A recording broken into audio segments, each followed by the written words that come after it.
bipolarité. Alors, comment expliquer? C'est une fluctuation de l'humeur.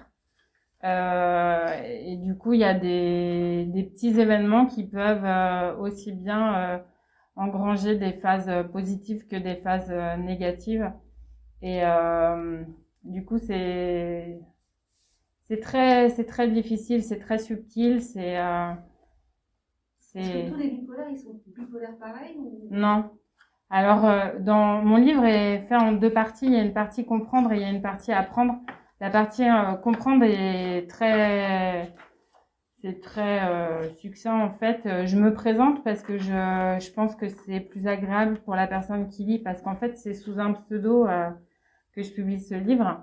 C'est sous le nom Lucie Hall. Donc c'est pas mon vrai nom, mais j'ai envie de rester de garder l'anonymat pour des raisons personnelles. C'est comme ça qu'on me connaîtra, C'est sous ça. votre pseudo. Et du coup, je me présente un peu quand même. Et après, j'explique qu'est-ce que la bipolarité, les origines. Et du coup, j'ai un petit schéma. Donc là, il est tout petit, mais c'est une courbe. En fait, on a une vulnérabilité face au stress.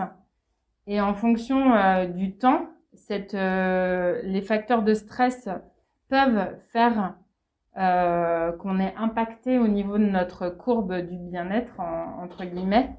Et les facteurs protecteurs nous protègent par rapport à tout ça. Donc en fait, nous, on est un peu, les bipolaires, hein. Même toute personne, je pense, on est impacté plus ou moins par le stress. Et on a plus ou moins une confiance en soi, des choses qui fait qu'on est protégé par rapport à ce stress.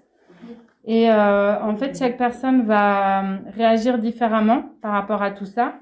Et on peut avoir des périodes dans notre vie où on sera plus ou moins en bonne santé, en phase dépressive par rapport à tout ça. Et du coup, la bipolarité, ça fluctue par rapport à ça. Et il y a plein de choses qui peuvent être à l'origine comment dire, du diagnostic. Ça peut être un choc émotionnel, des facteurs génétiques, des raisons hormonales. Il y a différentes choses.